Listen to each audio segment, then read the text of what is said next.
જય શ્રી કૃષ્ણ પ્રિય દર્શક મિત્રો, મારી આ યુટ્યુબ ચેનલ શ્રી હરિભક્તિ રસમાં તમારા બધાનું હાર્દિક સ્વાગત છે. આજના વિડીયોમાં આપણે નવરાત્રિના 7મા દિવસ વિશે વાત કરીશું. હિન્દુ ધર્મના પૌરાણિક શાસ્ત્રોમાં દર્શાવ્યા પ્રમાણે કાલરાત્રિ એ નવદુર્ગાનું 7મું સ્વરૂપ છે. તેમને 4 ભુજાઓ છે. તેમને એક હાથમાં ખડગ અને બીજા હાથમાં તીક્ષ્ણ લોહ અસ્ત્ર ધારણ કરેલું છે. ત્રીજો અને ચોથો હાથ અભય મુદ્રા અને વરદ મુદ્રામાં છે. તેમનું વાહન ગદર્ભ છે. નવરાત્રિના 7મા દિવસે નવદુર્ગાના આ સ્વરૂપનું પૂજન અર્ચન થાય છે. દેવીનો વર્ણ કૃષ્ણ છે. આ કાલરાત્રિ દેવીના સ્વરૂપનું વર્ણન છે. હવે આગળ આપણે વિડીયોમાં દેવીનો મંત્ર, એમનો શ્લોક અને એમની કથા વિશે જાણીશું. એમની પૂજા વિધિ કઈ રીતે થાય એ પણ આપણે જાણીશું. તો ભક્તો, મારી તમને વિનંતી છે કે વિડીયો અંત સુધી જોતા રહેજો.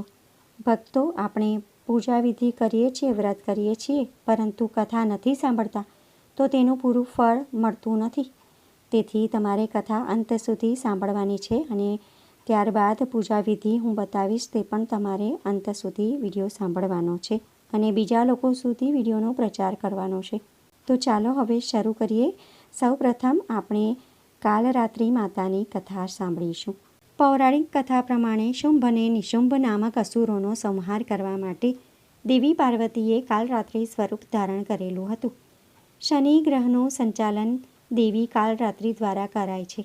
આ સ્વરૂપની ઉપાસના કરનારને અભય પ્રાપ્ત થતું હોવાથી અને તેમનું શુભ થતું હોવાથી આ દેવી શુંભકરી તરીકે પણ ઓળખવામાં આવે છે.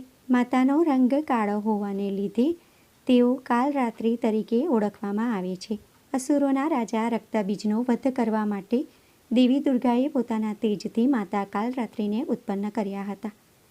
માન્યતા છે કે માતા કાલરાત્રિની પૂજા કરવાથી મનુષ્ય સમસ્ત સિદ્ધિઓ પ્રાપ્ત કરી લે છે. માતા કાલરાત્રિ પરાશક્તિઓ એટલે કે કાળા જાદુની સાધના કરતા જાતકોની વચ્ચે ખૂબ જ જાણીતા છે. માતાની ભક્તિથી દુષ્ટોનો નાશ થાય છે અને ગ્રહ બાધાઓ દૂર થઈ જાય છે. ભક્તોની રક્ષા માટે દેવી દુર્ગા ભયાનક કાળરાત્રિના સ્વરૂપમાં પ્રકટ થયા હતા. તેમના 4 હાથ અને 3 આંખ છે. તેમનો રંગ કાળો છે. તેઓ ભયંકર અને ઉગ્ર સ્વરૂપમાં હોય છે. તેમના નાકથી આગ પ્રગટ થાય છે. તેઓ ગધેડાની સવારી કરે છે. તેમની પૂજા કરવાથી દરેક પ્રકારના દુઃખ દૂર થાય છે.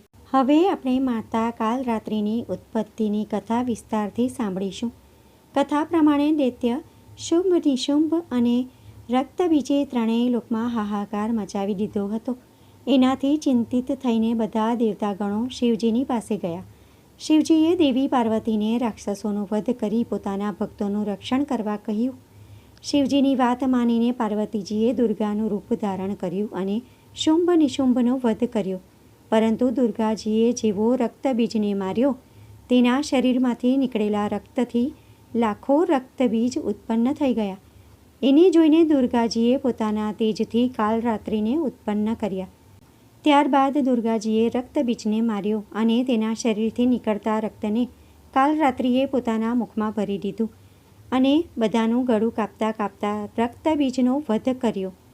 હવે આપણે માતાની પૂજા વિધિ અને મંત્રો વિશે જાણીશું. માતાની પૂજા વિધિ આ પ્રમાણે છે.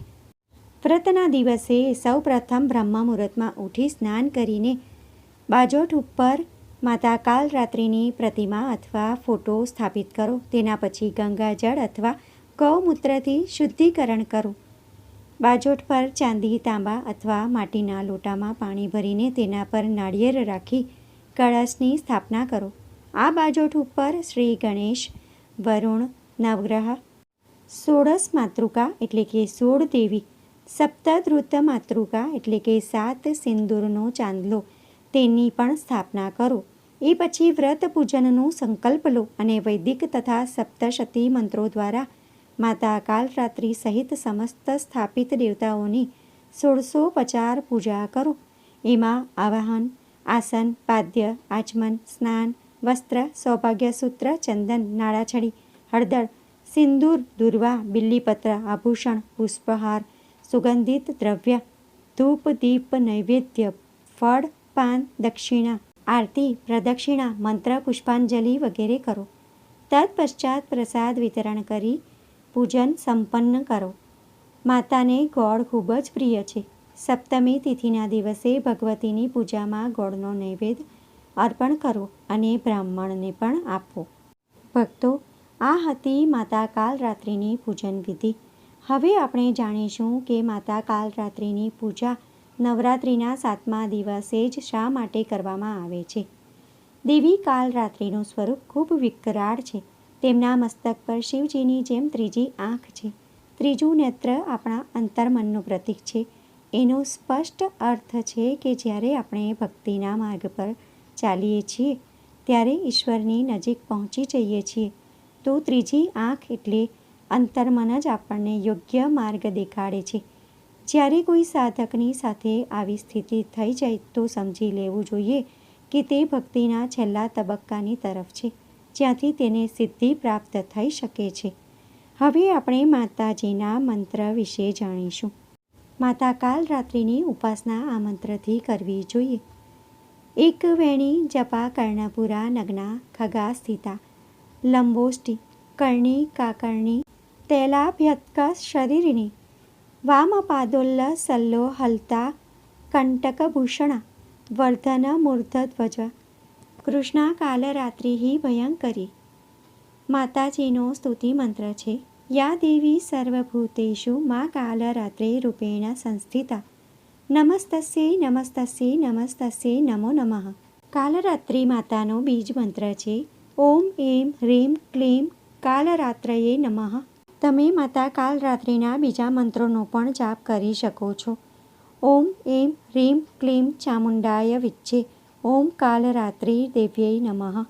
દેવીના એક બીજા મંત્ર વિશે પણ આપણે જાણીશું. કામી સ્વરૂપિણી ત્વં હિ શત્રુસંઘ વિદારિણીમ ધર્માર્થ કામદાયિનીમ કાલરાત્રિમ પ્રણમામ્યહમ. ઓમ ક્લીમ કાલરાત્રિમ ક્ષૌમ ક્ષૌમ મમ સુખ શાંતિ દેહી દેહી સ્વાહા. હવે આપણે મહાકાલીના શક્તિપીઠ વિશે જાણીશું. દેવભૂમિ ઉત્તરાખંડના ટનકપુર પાસે મા પૂર્ણાગિરી દેવીનું મંદિર છે. તેને મહાકાળીની શક્તિપીઠમાં માનવામાં આવે છે. એવું માનવામાં આવે છે કે અહીં માતા સતીની નાભી પડી હતી. અહીં નાભી કુંડ પણ આવેલો છે, જેના સંબંધમાં એવી માન્યતા છે કે જો તમે અહીં કંઈ પણ ચડાવો છો તો તે નાભી કુંડમાંથી સીધું નીચે વહેતી કાલી નદી સુધી પહોંચી જાય છે. તો ભક્તો, આજના વિડીયોમાં આપણે મહાકાળી માતા એટલે કે માતા કાલરાત્રિના મંત્ર વિશે જાણ્યું. એમની પૂજા વિધિ કેવી રીતે થાય, એમને શું પ્રિય છે તે પણ જાણ્યું. એમના શક્તિપીઠ વિશે જાણ્યું. એમના મંત્રો કયા છે એ પણ આપણે જાણ્યા. એમનું પ્રાગટ્ય કેવી રીતે થયું અને શા માટે થયું એ પણ જાણ્યું. આશા કરું છું કે વિડીયો તમને પસંદ પડ્યો હશે. જો તમને આ વિડીયો પસંદ પડ્યો હોય તો વિડીયોને લાઇક કરજો, વધુમાં વધુ વિડીયોનો પ્રચાર કરજો, જેથી બીજા લોકો પણ જાણી શકે. કમેન્ટમાં જય મહાકાલી, જય કાલરાત્રિ, જય અંબેમાં જરૂરથી લખજો.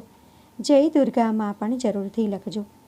ફરી મળીશું નવા વિડીયો સાથે. ત્યાં સુધી બધા ભક્તોને મારા જય શ્રી કૃષ્ણ. જય મહાકાલીમાં, જય દુર્ગામાં, જય અંબેમાં. વિડીયો જોવા માટે ધન્યવાદ.